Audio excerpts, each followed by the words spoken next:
You're tuning in to the online broadcast network, AFTERBUZZ TV. Over 20 million weekly downloads from over 200 countries and your #1 source in after-show entertainment.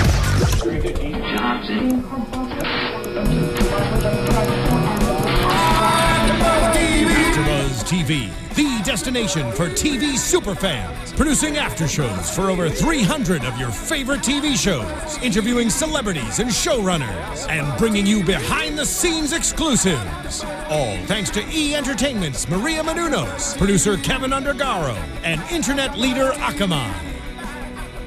Now, let the buzz begin! Oh my God, guys, we are here. We are here for the Graceland after show here at AfterBuzz TV. We are covering Season 2, Episode 13, Faith 7. Yeah. Graceland! Yeah, buddy. And when I say we are here, it's a hell of a week this week. It is a hell of a week this week. Thank you guys for tuning in. I'm your host, Stephen Lemieux, joined as always by my amazing co-host, Stephanie Giorgi, who's to my left today. My left-hand woman. And across the table, we have two fantastic special guests who I'm so happy that we could get at the same time. The sibling duo themselves, Lucia and Carlito. We have Erik Valdez and Jamie Gray Hyder in studio with us. Oh, man. I'm excited. I've been looking forward to this for like weeks now. Us too. You even made popcorn, which is fantastic. And then we have some guy on the couch. So getting into we brought the show's creator. And guys, we have our surprise special guest for this evening is show creator of White Collar and, of course, your favorite show, USA's Graceland, is Jeff Eastin joining us on the hot seat today. Thanks for giving us work. So, if you're a fan of Aaron Tveit, you might be hating the guy on the couch right now. But Wait, what happens? Nobody knows. Okay, guys, Eric actually doesn't know what happens in the episode, so we're spoiling this He entirely. only watches his scenes. I know. Just fast forward. Very egotistical guy, I mean. Anyway, so we're covering this episode, Faith 7. I gotta ask, right off the bat, what made you decide to name this episode Faith 7? Here's the thing. So at the end of the episode, Briggs originally had this long speech about Faith 7, which was the name of one of the original Mercury missions. Oh. And he gives this whole speech, and ultimately the episode was 16 minutes long. So we looked at ways to trim the episode, and then thought, you know what? If I cut the Faith 7 speech, which is like 3 minutes, then the title doesn't make a damn bit of sense. So we said, you know what? It'll be fun. Somebody will know what it means, and well, here you go. Everybody now knows. Secret's out. Everybody now Secrets. I didn't even know what that meant. I didn't either. knows. No, just we like to name them random things. Yeah. We're just gonna it's like the Family Guy Exactly. story. You have manatees just discover the name for Graceland yeah, episodes. We're throwing darts at it. Yeah, Gordo Cooper's flight, and he talks about how he was left in space. It's actually Paige, during her little speech at the end, says something about, it's about, I think she still says some word about outer space, but that's the last little remnant of Faith 7. Okay. Yeah. There you go. Because Paige has been in outer space. Like, where the hell has where has our likability been for the past Hey, 7 you know what? weeks? I will defend Paige in her actions.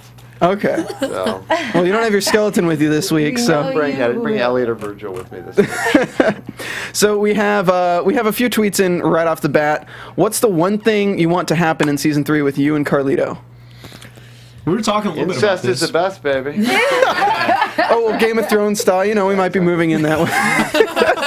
That would make for a really interesting love triangle. But the only little boy you can throw off a tower is Jake's son. Oh.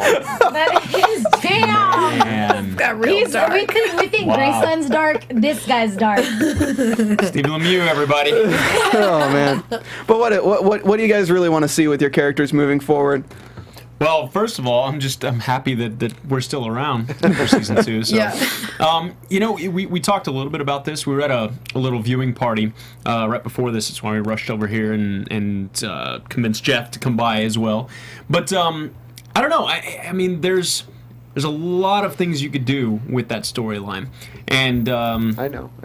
That's the guy. I'm a little nervous to say anything because. No, please. I mean, Well, we talked about possibility of bringing in another cartel and then us joining forces with the Fed so doing that we battle try and bring against down the- another cartel. We talked be about sick. that The being Kaza an option. cartel, bringing them back. Yeah. Oh, the Go Kaza. to town on It'd be those guys. Interesting if you guys got Bello Bello somehow adopts them. into that. Just saying. Bella. Bella's still alive. I know, and He could adopt them. They're orphans now. what's interesting is what I think about us. now We are is if you look look at it, another entrance into Carlito, and Carlito's trying to amass this army now, basically, because we see our first inkling of this is, of course, he has the father issues. His dad doesn't look upon him highly, and then when he talks to Jakes in last episode, he's kind of trying to recruit Jakes, like, for his doings, and when Jakes isn't down with it, that's when he comes up with, hey, I'm just gonna straight up tell Johnny what the deal is for now, because and he doesn't have any father issues anymore. Yeah, you know.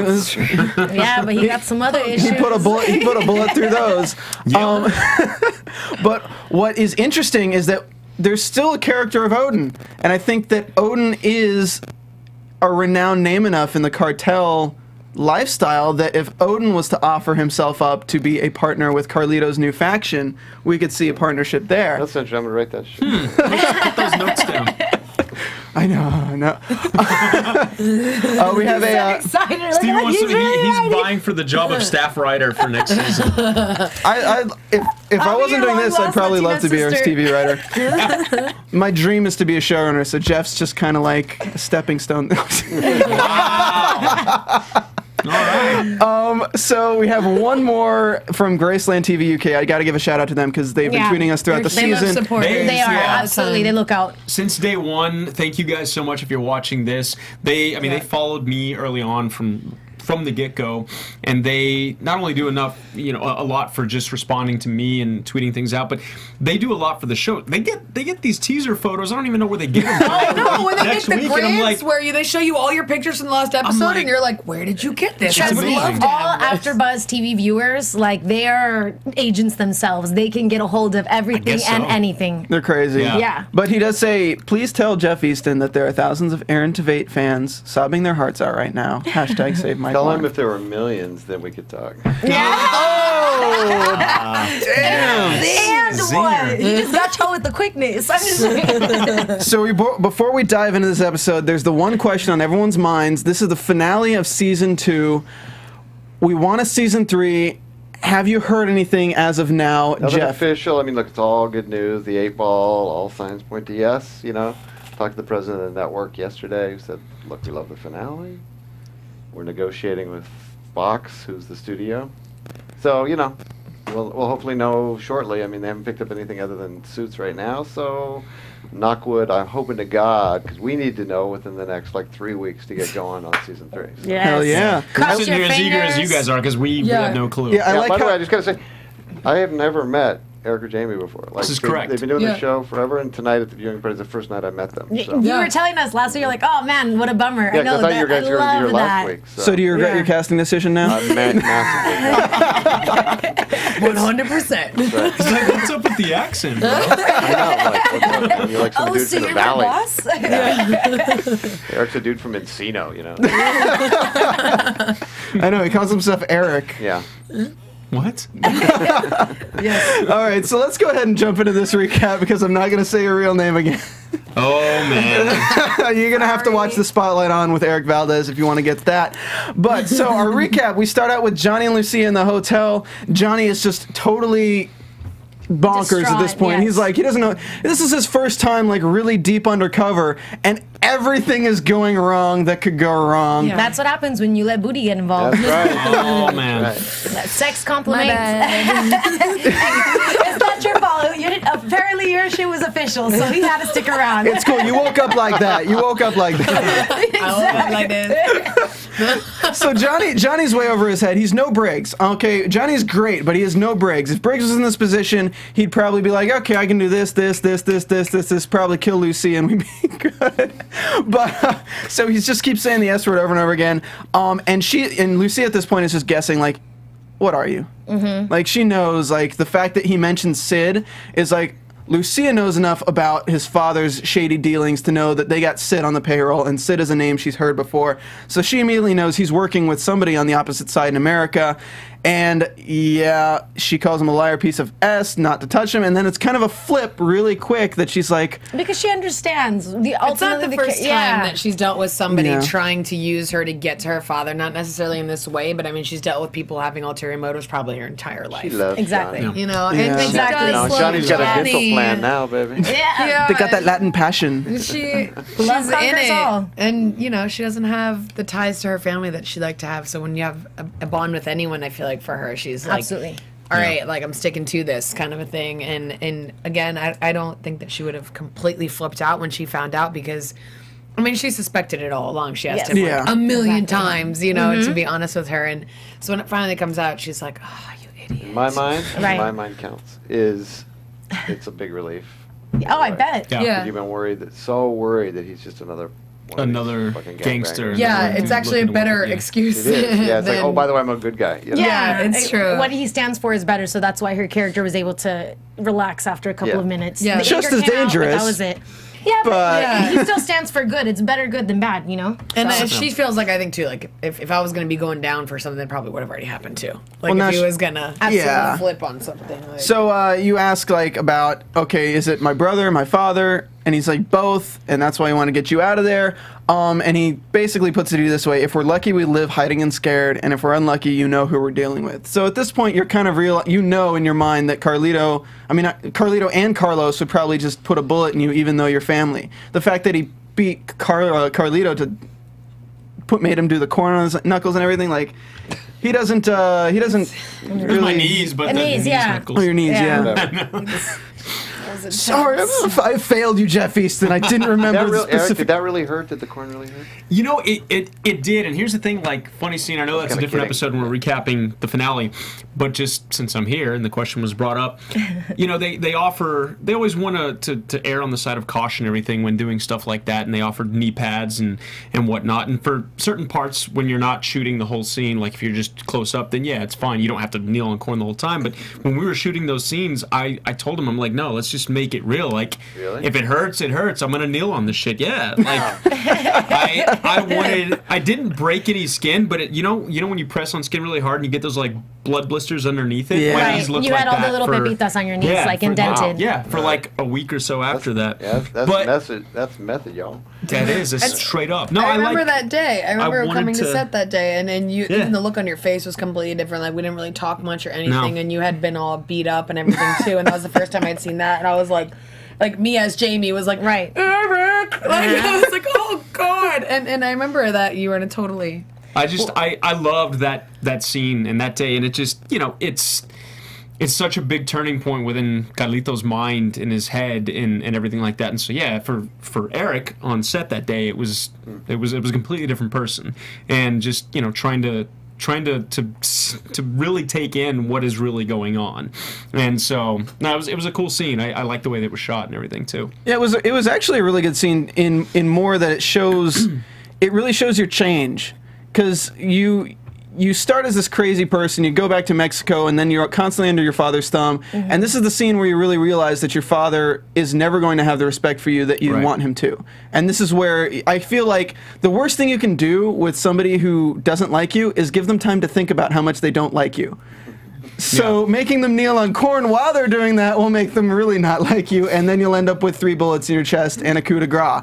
Well, and you know, for me, the making me kneel on corn, it was more of like a Carlito decision, almost like a somewhat punishing himself for not obeying what his father has said or asked what his father said so much, but for not standing up for himself. Who he is, for becoming this cowering person around his father, because with everybody else he's so, you know, boastful, and he's got this big bravado and everything. And so it was that moment of him realizing shit's gonna have to change, and so it was almost like a self-punishment and a way of getting him psychologically to get past whatever, you know, sort of thumb per se he was under with his father. That's how it went down for me. It's like a self-flogging to get the... Okay. I liked that also, though, because I felt like you could see the dynamic within the family. So I appreciated to see you guys obeying your father, because we needed to know how that worked also. Like, why does he have control over you? And the fact that you did it, even though you're an adult, it was more of like, oh, it's more understanding why your anger would build and why all of this would happen, because not many people would listen to their parents, but you had to. Yeah. As a grown-ass man. Yeah, you see these big, bold, crazy, like, personalities, and then we get around our dad, and we're both like, fine. Like, exactly. You turn into the Valley Kids, like, Father, I need some money, go get a job. Yeah, I just gotta say real quick that, like, I mean, you know, we try to do this in your casting, but we just cast the best actors, and like, they look like a family. That's what really gets me. Like, I buy it. You know? Yeah, a lot of people said that with Nestor too. Yeah, like, Nestor. Oh yeah. Oh, he looks like he could really be you guys' dad because he's a good blend of the two of us. So, Jamie, you say that he kind of looks like your real dad, right? He does. He kind of does. All of your guys and your complexion, the three of you, is almost. I got more of a tan now because I went on vacation. Oh yeah, I saw those pictures you're posting from Hawaii, man. I'm jealous as that's a bat out of hell right there. I do have to ask though, on the subject of Nestor, I feel like there was more there. Did we cut a scene between him and Sid? No, actually, we ended up doing that a lot. Originally, there was going to be flashbacks of what actually happened, and again, the episode was like 16 minutes over, so we didn't end up doing it. So, if you listen real carefully, you can hear everything kind of go down as Mike is coming through. But yeah. So. I mean, that was very interesting how they did that, and of course we'll get to it in the show. But I do enjoy it when they make you put things together, because you don't want everything just handed to you like, oh, this is what's happening. This is exactly what's happening. I mean, because there's no fun in there's no fun in opening a clear gift. Does that make sense? Nope. So rushing back into the episode, so back when we get to Johnny, they drive up to the house because she decides that she's going to walk the money in because Johnny would look like an idiot walking marked bills into the house. I mean, the fact that he came up with that idea in the beginning just shows you how green he is as an undercover agent. He asks to take her gun. She's like, "Are you stupid?" Carlito pops into the window, asks for a favor. And this is the most... I knew it. I knew he was going to pop up, and I was like, what are you doing here? Go inside. You're like the dude who just wants to bum a ride, and you're like, I don't want to... No. Okay, fine. I'll bum her. I'll give you a ride. Yeah, Carlito chooses his words wisely by bringing up Lucia. Yeah, I'll go ask Lucia, you know, we're cool.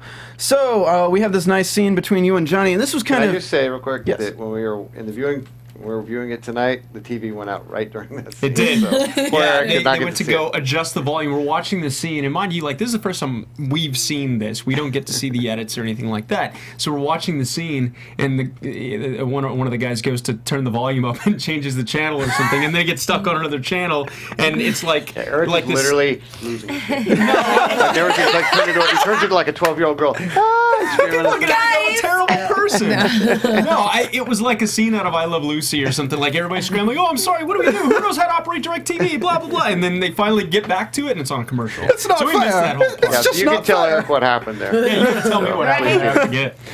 So you went up to the car. You went up to the car. You asked him on a ride. You're being really intrusive. Leverage your sister against him, and he agrees grudgingly. But since you're Carlito, you don't give a crap. You're just like, all right, cool. You're like, cool. So you guys drive off, and then you have this conversation about how, because it's interesting the dynamic you two have, knowing that Carlito knows that at this point Johnny is a cop, but they're both of the same heritage, but Carlito went towards the cartel. So that's why he's like asking about like you find cultural pride as a personal affront as opposed to me, who I'm embracing our cultural pride in your crazy, insane way of embracing cultural pride with your antiques. Like, you're a man of antiquities. You like the Spanish guns and the things like that. And Johnny is just all about like, I'm from Long Beach, bitch. Yeah. Exactly. So it's kind of you kind of at this point have lost all respect for the guy. Oh, absolutely. I mean, Carlito he's a very proud person. Obviously, he's in a variety of ways, and he's very boastful and showy, and you know. And he lost his crush to his sister. Well, and that's the thing too. No, it's being a prideful person. Like when you lose out on this competition of sorts, you're going to feel a sense of resentment anyway, and then learning more about Johnny, and then picking apart his flaws and his greenness, as you said, and everything, and then attacking with the words the way he said them, you know, it just kind of alludes to the fact that like he's talking about the scene with the chameleon, you know, always looking for a way to change your color. It's exactly how Johnny is for the most part. He's sifting his way through things, and then he gets completely blindsided by her, so he lets the emotions take over, and every decision he's making is thought maybe 1 or 2 dimensionally instead of 10 degrees in, like an FBI agent should. And so it's taunting him. I love the way Dan and everybody else wrote Carlito for the, you know, for the entire season. The way he speaks is so poetic, and there's always a riddle involved. He's not just super direct. He likes to kind of come at you from the side and almost make you think like, oh, okay, well, where's he going before he just attacks you, basically. Well, it's interesting you say that, because when I look at what I compared your character to before, which was Tuco from Breaking Bad, as the crazy guy who will just beat somebody's face in for no reason, and I mean that's when we first get a taste of your character, was when you shoot your bodyguard, butler, whatever you want to call him, in the neck with a pistol for no reason. There's a difference here in that with the way your dialogue has continued on its arc, the fact that you realize that it made sense for your father to disown you and go to Johnny, like you admit that it makes sense. It makes sense from a business standpoint. It shows that you're intelligent, and the way you speak shows that you're not only insane, but you are intelligent. And that's what's even scary, is the fact that if you go out, pull out a gun out right now and just shoot somebody in the head, you know with full confidence that you can just get out of it completely and walk away scot-free. And that's what makes every scene with your character so terrifying in this show. Exactly. Your confidence is very intimidating. Because when you pull the gun on Johnny, Johnny says, just do it, and you say, okay, it's the end. And then we cut to commercial break. Thank you. But the next time we see you, you're still on the side of the road, and Johnny wants to creak a window. You just tell him to shut up. Car pulls up with 4 guys with guns, really just intimidation factor, so Johnny will not make any kind of move. And they pull Lucia out of the car, thus starting, honestly, probably the most intense scene of the episode, which I don't know if was intentional or not, but that was probably the most intense scene for me, because your character is so unpredictable. You don't know what's going to happen, and then when you bring the sexualization of it into it, you're just twisted, man. Your character's so I gotta twisted. say, originally, when he tells her to bite his lip, originally I wanted it to be biting his chest. But I can't remember who backed that one up. It would have been a little bit unless Johnny had more of more buff. Like if it was Daniel Sunjata, hell yeah, she could have been that one.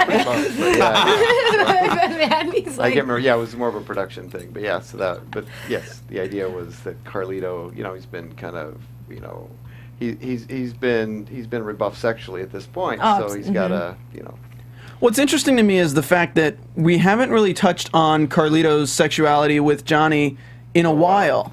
And I really thought that, if we get a season 3, I'm sure we're going to touch on that a little bit more, because Johnny's basically Carlito's bitch at this point for Lucia. Right. But at this point, I felt like there could have been like a kiss of death.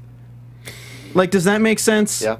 Yeah, I see what you're saying. I think at this point, that was the one, Carlito is very intelligent, and he's very, he's methodical in the way he does things. And the one time he let that guard down, when he let his emotions get to him and felt like Johnny was really kind of falling for him, he realized that was, that moment of weakness, he realized slapped him in the face. So he's not going to go for that anymore at this point. He's going to taunt, he's going to tease, he's going back to his old ways, but I don't think he would let any sort of emotion bring him back to that level. Oh, I'm not even saying emotion. What I mean is to bring it back full circle to when they did do that.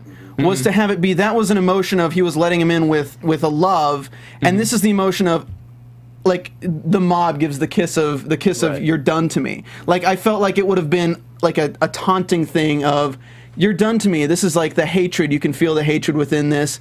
Get away. That kind of thing. There was a bit of, I played with a bit of that with the gun itself. If you remember, there's that moment in the bar where they first kiss, and he's like, "I'm not afraid of you," and then he kisses the gun. Well, in this scene, they go to kiss again, and he stops him right in the middle between the two of them. So for me, that was almost what you're talking about. It's like, nah. That we're done with that. Exactly. Shit. That ain't you kiss him when I tell you to kiss her. Yeah, and that's exactly. It. You do what I say, and that's it. It's because you're the master manipulator, sort of. At first it was almost like you were taken aback by your feelings for Johnny. I feel like that unfolded in a way that almost got ahead of you, and then as soon as you could get a hold on it again, you're like, all right, now I'm running the show. Yeah. Like I'm gonna do this. And the opposite's happening with Johnny right now, because Johnny gets ahead of himself with his emotions, and he thinks he's running it, and now Carlito's running the show. Well, I like that, because every character has a point of where they have to check themselves. Yeah, before they wreck themselves. I knew it. I knew you gotta check yourself before you wreck yourself. Because hey, there's an NWA movie being made, by the way. Did you guys know that? Oh, I think Black Hollywood Live, our sister network, talked about that. Yeah, it's awesome. Anyway, sorry. It's okay. Goodbye. Beat you down. So, this is where we get. This whole scene, very well done. Carlito plays up the hurtness of. Of course, he already knew that Lucia had known that Johnny was an FBI agent. Your face gives it away to confirm it. We have that huge sexual tension scene, and then she bites his lip hard. By the way, you made him bleed. Like I didn't. He didn't say bite hard. He just said bite his lip. I didn't want to have to do it twice. Was that real blood or no? Yeah. I mean, no. That hard? I wouldn't put it past you though. I wouldn't. No, I did make him bleed for real. She already made one of us bleed this season. During the dish throwing scene, I threw one right at him and he whacked it and the shard hit him in the head and we thought it was the fake blood and then we realized we hadn't paused for the fake blood yet and we had cut him. I had cut him right in the head with the dish and I was like, Jeff's in the editing room like, perfect. It would have been great if it was on the right side, but it was on the wrong side of my head. Yeah. So this is where Carlito says to tell the FBI that the operation is ongoing and the planes are going to keep dropping our drugs right on time. So basically Carlito has a free method of transportation. I mean, of course he's paying, but it's staying at the same rate, I'm assuming. Right. Well, I mean, that part's kind of to be determined. He hasn't negotiated any of those terms with Johnny. Now, those were terms that his father made, and you know that it can all change. The main thing was he wants to keep this business going. Nobody's in his way. His father's not in his way anymore. So he's going to run the show. And if you go back to the scene where, I think it was episode 5, where on the couch where he's talking about, nobody trusts me, and then that whole I will run this family one day thing. He's now at that point. And so, in talking about all that and everything, it was at that point it's just you're now my bitch, as you said, and you're going to do what I tell you to do, because if you don't, then your little crush over here is done. Do you think Carlito has? I mean, at this point in the series, does Carlito have any emotions lingering for his sister as well? Still, I think there's. Yeah. What's that? Complicated, but yeah. Yes, complicated. I think he's always going to love his sister because they've had this bond again in that episode 5 where he talks about which is a great monologue. Kids. Oh yeah, it's amazing. It was well written. So. Yes, they talk about their bond that they had when they were kids, and I think he's always going to have that because out of everybody in his life, she's the only one that somewhat understood him and somewhat stood by him when they were kids. As he got older and they kind of separated, yes, that bond weakened, and at this point, part of him despises her for the way she betrayed him in his mind, but he really has nobody else at this point. His mother died years ago. His father is now dead thanks to him. He has nobody else except for her, so he's a manipulator, and he's going to use even her at this point to do what he wants to do, but I don't think, I don't think he completely hates her as an individual at this point. Yeah, because it's family. Yeah. Yeah, I don't think even that she resents him a lot, for sure, but I think even she obviously has her limits as to how far she would go as far as because at the end betraying him, because there's so many things she could have done way earlier on if she had really wanted to be done with it. But so obviously there is some kind of a bond, and I think it is just our mom's not around. It's not like we have a lot of other family or friends. We're kind of in this together, even if I hate my position in it. It's sort of my identity. Right, absolutely. And he, as much as I hate him, I think partly for my father, for my mother, and all that stuff, I can't be the one to cause him to fail or go to jail or have something bad happen to him, even if it's what should happen in some cases.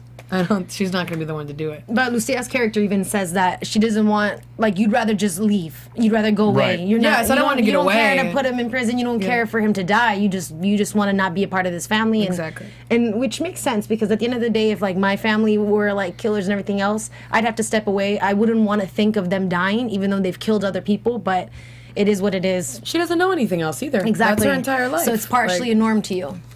Which is why you and Johnny work. You saying that just makes me imagine a clutch moment where it's either Johnny's going to kill Erik or you're going to save Erik. And I feel like you make the clutch decision on your brother and not Johnny. I would.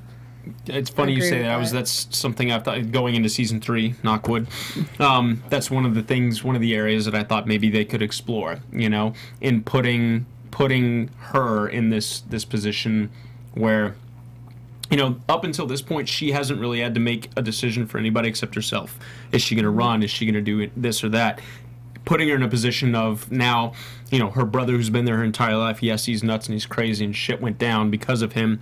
And the one person that she finally fell in love with, she's is so blood involved thicker now, than water? What that whole type of thing. So just one thought that I had about where you could go. Another thing that we have too is Johnny's ear has Jake's at it right now, and the ones that they're closest to even though it's anger emotion. The one in Graceland that Johnny is closest emotionally to is Dale Jakes at this point, even though at this point they're not really at that like buddy stage. But the fact that Johnny's been following this storyline Jakes has been following this storyline with Johnny and Lucia this entire time, and I feel like at this point, if we have Jake's whispering in Johnny's ear, what would Lucia do if Johnny just leaves her there, or leaves her out to dry? And then we have the scorned lover that could lead into something even more with her teaming up with Carlito. Yeah. I don't know. You never know where it's going to go. It just has to go somewhere, because we're dying here knowing that they cut to black on that scene tonight.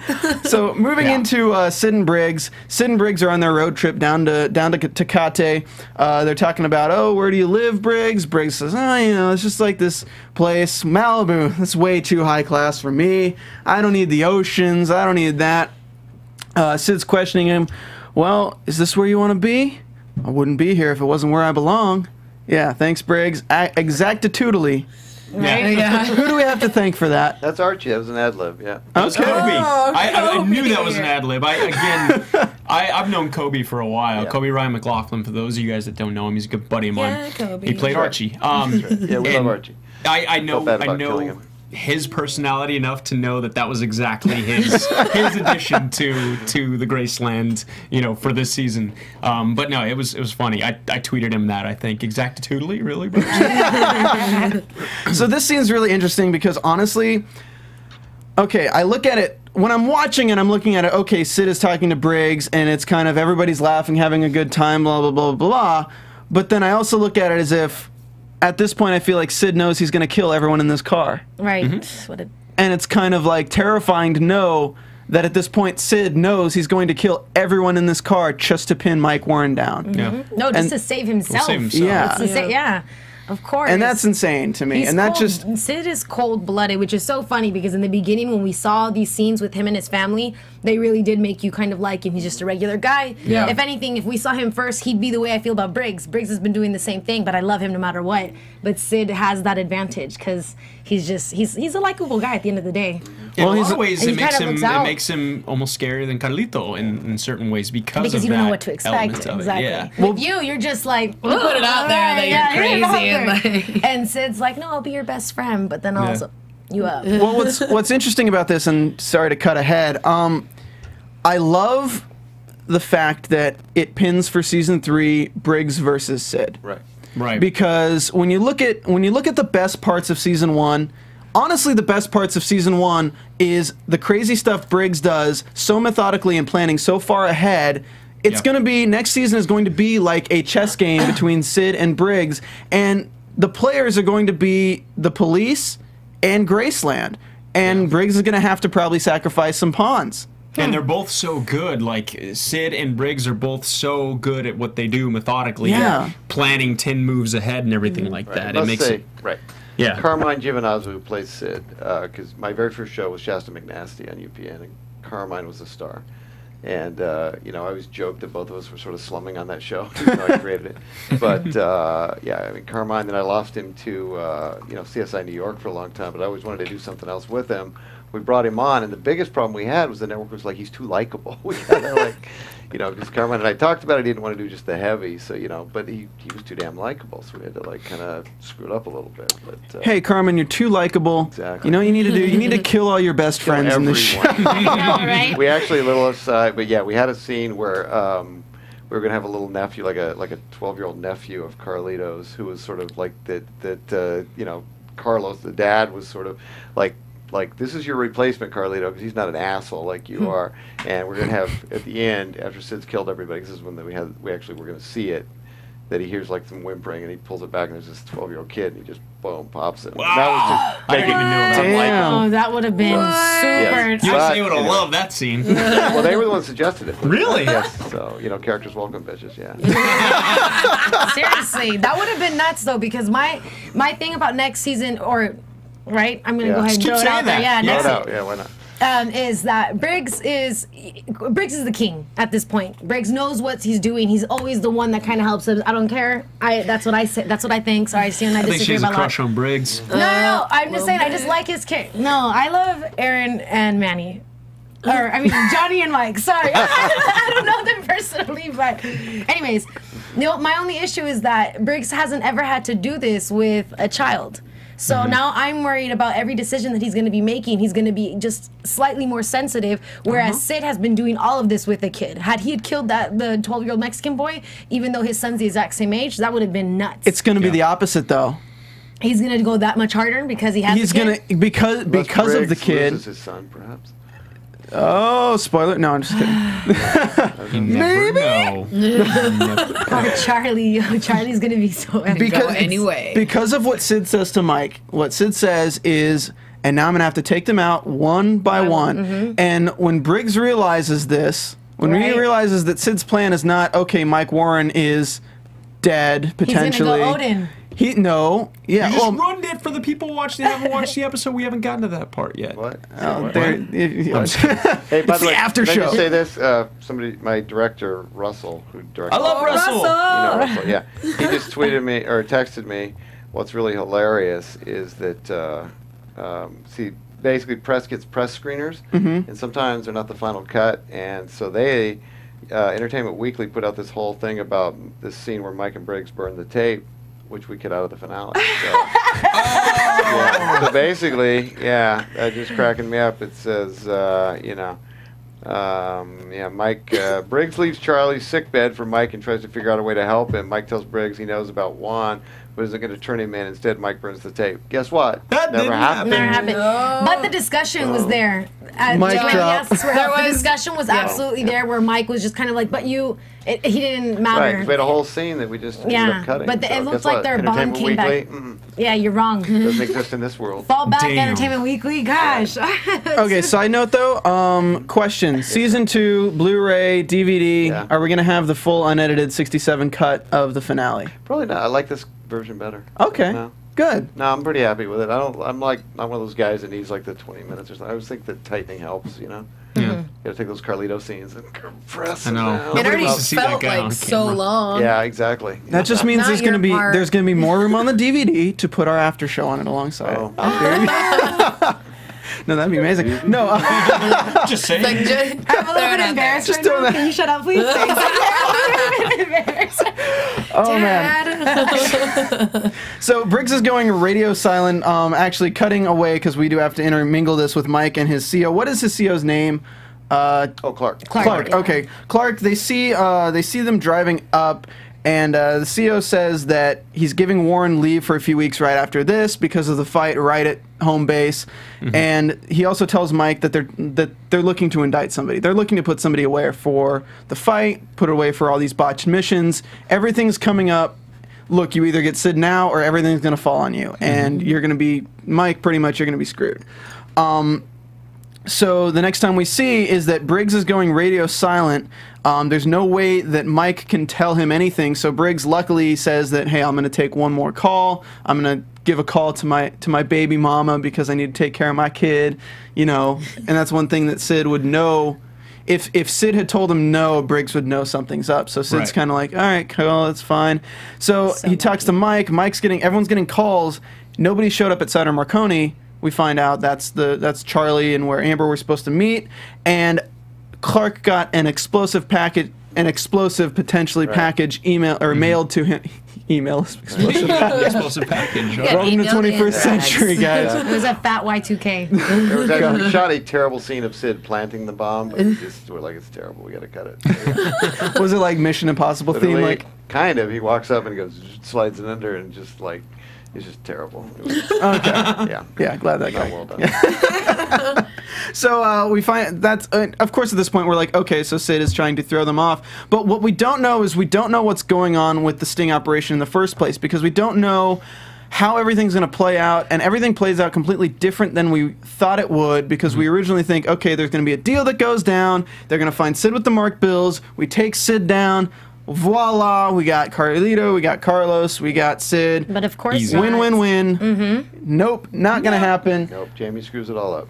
Damn you, Jamie. Steals the God. I mean, she was trying to live with her boo somewhere else. I'm just saying, there was a briefcase of money sitting there. I'm trying to go to Costa Rica. Yeah. And you know what's interesting about that is her taking the briefcase actually didn't screw too much up. Because when you look at it from what actually happened, yeah, it really didn't affect anything. It was more that the thing that screwed it up was Carlito catching Jake's it was over the at bills. that point. It didn't matter what else happened. Well, yeah, because Carlito knew this was the time to make his move. This is when he knew Johnny was a cop, and he knew he had Johnny dead to rights, especially when you took the briefcase. And it also kind of shows that when we know Sid's not going to already go there, that means it's time for the coup de grace. So things are going bad. Mike says Briggs is out because Briggs calls him and is like, yeah, you know, I'll handle it. Handle what? Yeah, baby drama, baby mama drama, you're good. You know, she just didn't show up. Are you serious? Yeah. So he gets in the SUV, gets the hell out of there, luckily, because we didn't want Briggs to die. I mean, Mike Warren, whatever, but Briggs. No, but that was good. This is one of those things where, like, because, you know, we shoot the show in Florida and I'm in LA, and I was like, where the hell is Mike supposed to be? It's like this old set of MASH, they're the, like, camo nets. Yeah, like, in the middle of nowhere. Like, what are they? I don't know where they are. They're in Tecate. It's actually, it'd be technically off the 94. Exactly. And close to Campo. I think that's probably where he was set up. That's I used to when go to Sid Tecate walks every in. weekend. I just got to bitch about my own show for a second. When Sid walks in and there's that photo, like, right out of like an 80s sitcom, sitting there of, like, the whole Graceland crew. Yeah. I remember seeing that because in the script it describes it as like, you know, kind of like the fridge. We got like a shot of Mike and Briggs and blah, blah, blah, all this. And I saw that and I was like, oh, dear God, what have we done? Yeah. You talk about that yesterday. Were you? Yeah, I'm just like, oh, what, man, what the hell? Last week, I mean, I watched it yesterday. Right, I'm just like, really? It's like, you know, it's like Full House. Like, they're all sitting there. When the APs get creative influence. Exactly. Well, what actually, it was funny because the post, when I go in for the mix, they always do some kind of joke and they put the theme from Full House over that shot when Sid walked in. It's fantastic. You know, side note, just because you said that, any horror movie is instantly made funny if you put the Friends theme song over when he's chasing them with a knife and stabbing them. Oh my God. Did not know that. It's probably the funniest thing, and you'll sit on YouTube just for like minutes. not hours, probably just minutes. Okay, so Briggs is just like, he's out, he's going to take the SUV, he's just going to drive north, he can be there in 3 hours. Mike is like, all right, well, I got to do some vigilante crap right here because I got to make sure that I take down Sid because I'm not playing into his hand at all right now. I'm not doing exactly what he wants me to do at all right now. I'm just going to be really smart right now and just go with my gut feeling because that's worked out really well so far. He's going to be a hero. Yeah. Woo! Well, luckily, no, not luckily. Mike pulls up. Here's gunshots. He starts going through. He knocks out a few guys, you know, because he's got some hell of a marksman skills. We know about that from the very first episode of the first season, pilot episode. And the fact he trained Bellows guys, he's a marksman. He's going through. We hear Martinez and Hodges are dead. Mike sees people dying. He sees Carlos Solano on the ground with bullet holes in his chest, one in his knee, and you're like, okay. So that's goodbye to him. Mike shoots somebody, gets shot, and then we see Archie leaning against the thing like this. In the head. Oh, in the head. Ruthless. And you know what? We know it was Sid who did it too. Oh yeah. You know it was Sid who just, his best buddy just fucking... Sorry, bro. Sorry, not sorry. Yeah, I mean, you hear him say it, right? You hear him say, you're turning on me and all that stuff, and then boom. Yeah. Done. Your pop said the same thing, which makes me sad. I loved Carlos Solano. Yeah, me too. I kind of regret We all that. did. Yeah, us too. He was such a... And can I say speak for myself. Another thing that I liked about your guys' family dynamic, both of you spoke the same. The way that he presented himself, you were the obvious, the heir, the prince, and he was the king, and it was just perfect. I loved it. And it fell into the culture thing because you know how you said that he's very poetic? Yeah. Colloquialisms are huge in the Latino culture, and that's just how we communicate, and that's it. So I thought that was perfect. Thank you. No, I mean, big shouts out to Nestor. Yes. Number one, he's just an amazing person in real life. He's a great guy, and it's sad to see him go, just because it was so much fun working with him and everything. He's super talented. I mean, and he's got this commanding voice too. Like when he speaks, it's like that day when he finally raised his voice. Oh, the whole Ahora thing? When he like was, echoed all the way through South Florida. When he started wailing on you too. I mean, you're sitting in the same room and you know it's fake, but you're just like, oof. You're like, oh man. I mean, we had a lot of fun too though. Those scenes, and we're all just sitting around a table together. We're always hysterical. One of us would realize that our script was still sitting on the table after we did a take or Jamie would something. eat all the rice, and they'd have to come The bring yellow more rice was really good. I was the only one who ate an entire plate of food every take. Like, the entire crew would just stare at me, and I'm like, it's so good. That would have been me. Yeah. Side note, Josh, we got to move main event to B because there's no way we're finishing this in 10 minutes. So tell whoever needs to be told that because we're going to keep going. Yeah. That's right. For you guys, Main 'cause we love you. Go B. So, Oh, wait, but not that much further because I have a show after this. you might have to skip it. Sorry. Sorry, boo. I got a tweet from Graceland TV saying Mike Warren, whatever. Excuse me. Sorry. So you're gonna offend some I'm already offending people. What do they call themselves? What do they say? Tomato tots? That's what his fans call them. Yeah. I didn't know that. I did not know that. That's what they call them. You've just fried some tomato tots tonight, Jeff. Later tots. Okay, so Archie's dead too, and it's just amazing how composed Sid is at this point, because from the start he knew he won. Like at this point he's just like, everything's gone according to my plan, and like, no, Mike, it's you who killed me. Is that my gun? Mike, you idiot! Just pick up your gun, why don't you? Put your fingerprints on it. But his bullets are already in the people anyway. Yeah, strangely, it was not scripted that he picked up the gun. I was sort of surprised when I saw that. It was like kind of like movie cliche. We're like, oh, who did that one? Yeah. Who did that? Somebody on set. Well, you should pick up the gun. And Sid says, if it helps, Mikey, you almost had me. Oh, that made me so mad right there. Total dick. I would have at least kicked him in the face or something, but Yeah, I probably would have too. yeah. Just saying, if I wasn't gonna And then shoot we him, would have been the ones that were wrong because we were like, well, you kicked him in the head though, so you probably killed everybody else.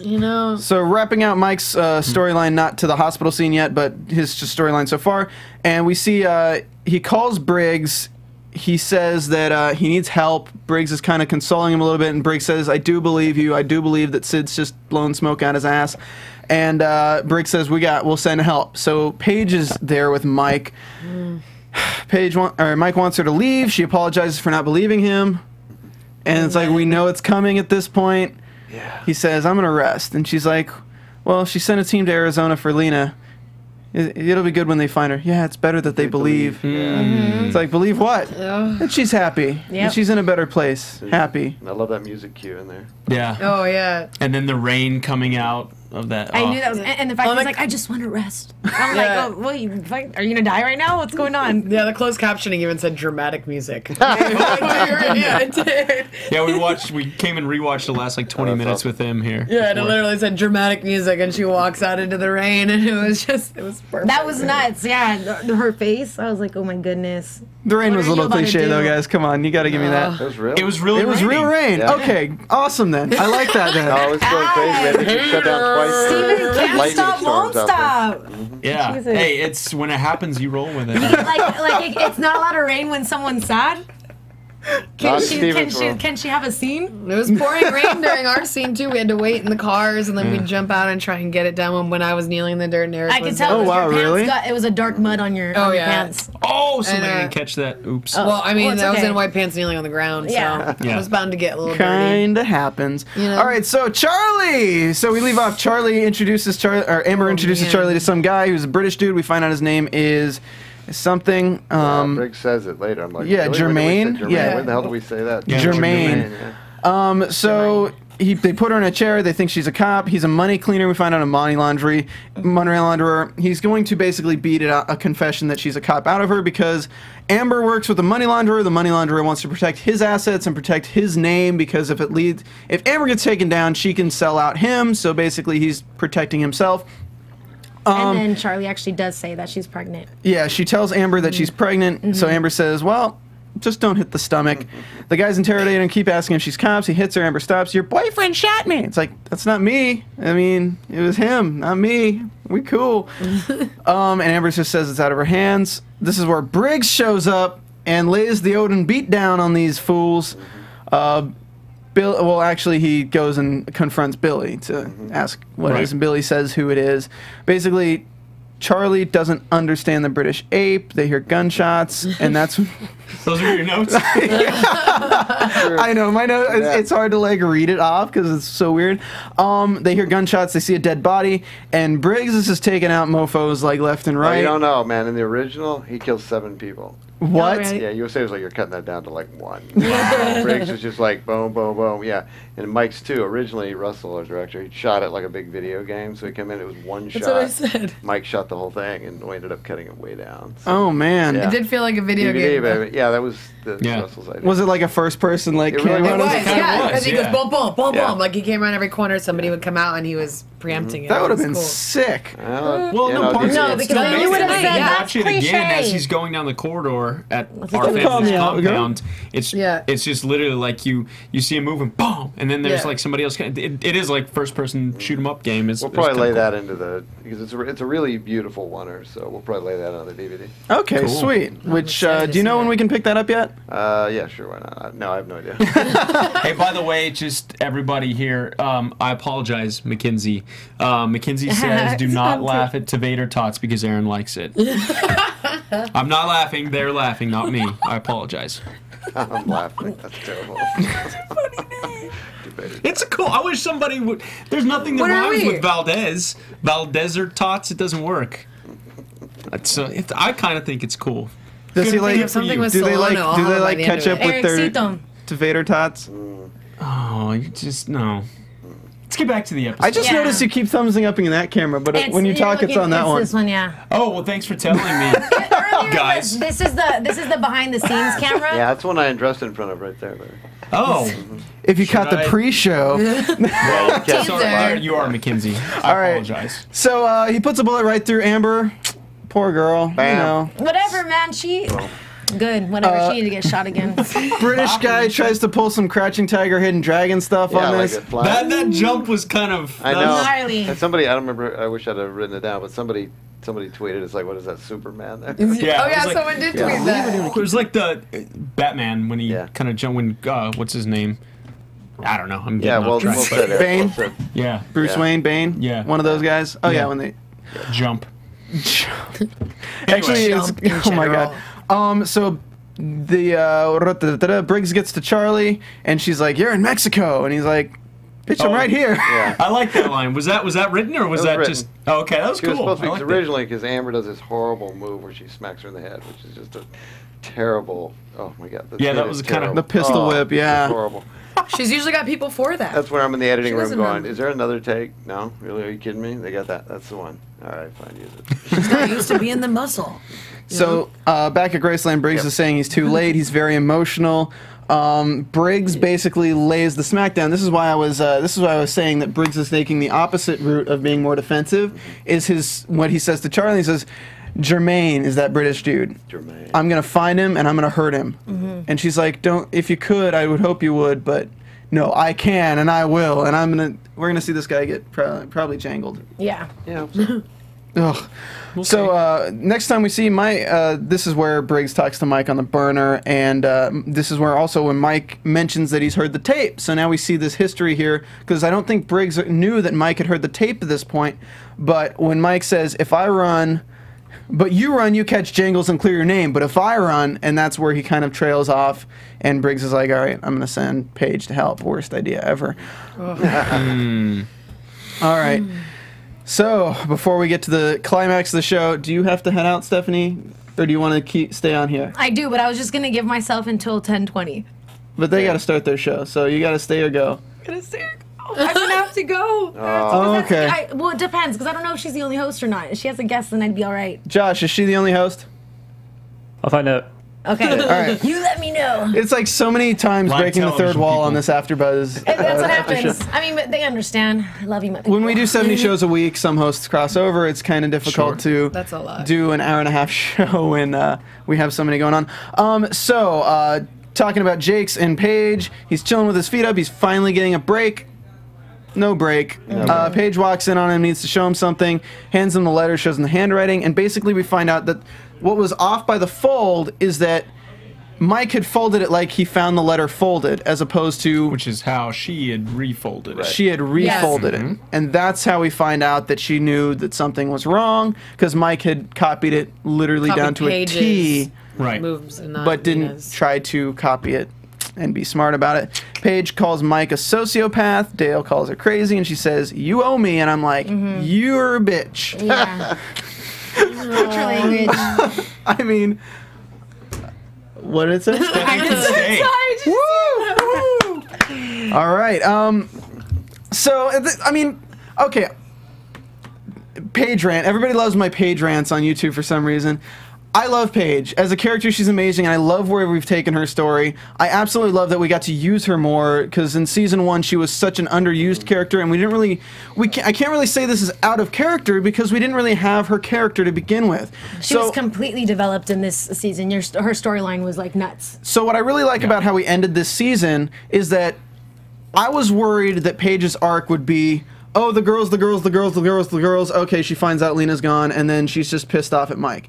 But because you've thrown in that with Mike, with her being the one to betray Mike, and her being the direct cause of Mike passing away, potentially, it makes it so we're not here in her arc. We're here in her arc still, and it's going to continue moving forward throughout the seasons, and it's going to be a lot more satisfying. Does that make sense? Yeah, you're conflicted as to how you feel about her at this point, because you felt so strongly about one way, you heard her defending these girls and going above and beyond, you know, for somebody else, and then all of a sudden you have that flip and someone's even closer to her. She needs her redemption. She's turning on. She needs her redemption, and I feel like her redemption comes from her realizing what a terrible mistake she's done. Which she does in that very last scene. The thing about Paige is that at the end of the day, she's a member of Graceland, so we're going to love her. We're on her team. But she just... I know, trust me. I'm in the same room with you every Wednesday, I know. But it just gets frustrating because she gets...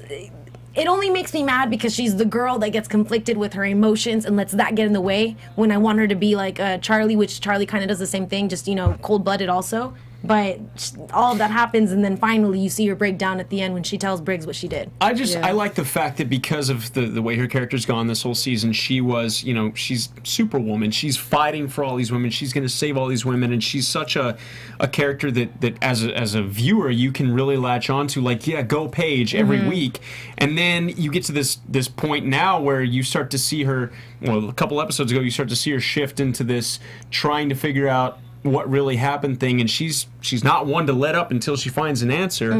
And then you finally see this you know, humanistic part to her right now, where she's not, you know, she's not a superhero, she's not an angel. She's going to make a decision, whether it be a good decision or a bad decision. In this case, it's one that really, you know, changes Mike's life.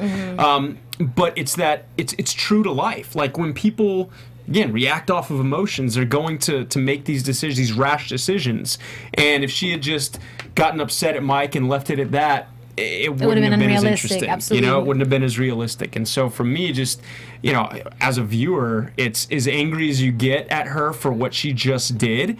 It's like, what would I have done if I were in that situation? Yeah, you know it's what the I mean? human side. I think this season you see the human side of everyone at some point. Absolutely. You know, all the conflicts are based. You see that with, you know, with Jake's early on, and you see with Charlie and Briggs now with the babe, and you see with Johnny being conflicted, and you see it with Paige being conflicted. You know, initially Mike was the one who had those sort of things, I feel like, and then now this season he's the one moving further away from the personal connects, I feel like. Yeah. You know. What I want to see from Paige, though, in Season 3, telling this directly to you, Jeff. Okay. Doesn't get any higher than that. Yeah. I want to see her do more herself. Because when I look at everything she's done in this season, it's a lot of, oh, I'm doing this for the girls, I'm doing this for the girls, but it's after she got out of being in the house undercover as one of the girls, she really didn't actively take part in anything big picture wise. It was solely focused on the girls. And I feel like Graceland shines when each character has their own storyline, but then they can also take part in the larger picture. But what we lacked seeing is that we didn't see her taking part in anything with Carlito Solano, with the Solanos, with Jake's, with Johnny. Besides that being connected to them to begin with. Yeah, you know? But aside from that, she was very third party in this. See, what I find interesting about the way it did play out is when going forward into season 3, season 4, season 5, you know, keep going, you see it gives an opportunity to show the backstory as to why she is who she is and why she's so hyper focused on helping these girls. What happened to Paige that made her such a vigilante and such a, you know, I've got to make this. Why did she not, like, completely block everybody else's stuff and all these other cases out and be hyper focused on this? There's got to be some demons in there, and that to me just leaves that door wide open for exploring the backside, you know, the backside of Paige. You can explore the backside. Poor choice of words. There's a lot of people that do that on a weekly basis, but the backstory of this character and why she, you know, why she is who she is. Because like you said, in season 1, you didn't get to really see a lot of who she was. So, I don't know, I find that kind of interesting, leaving it that way. I like that you use the word hyper-focus, because if you look at this season as a whole, all the characters had their own separate kind of thing that they were hyper-focused on. Mike was hyper-focused on getting these buses / Sid. Johnny was hyper-focused on Lucia, basically, ever since he met her. Lucia's backside. Yeah, Lucia's backside.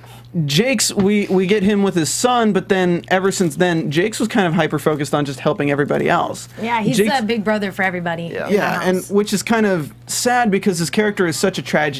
Because he never every time something good is going well for Jake's, I look at it, I'm like, I think of every way that it can go bad, and I know that that's going to happen. And I'm just like, he's never going to get to have like the ice cream with his son and just have it be happily ever after. Because he's the go-to. It's going to be, he's going to have the ice cream with his son, then the ice cream's going to explode and kill his son or something like that. God, I know, right? Yeah.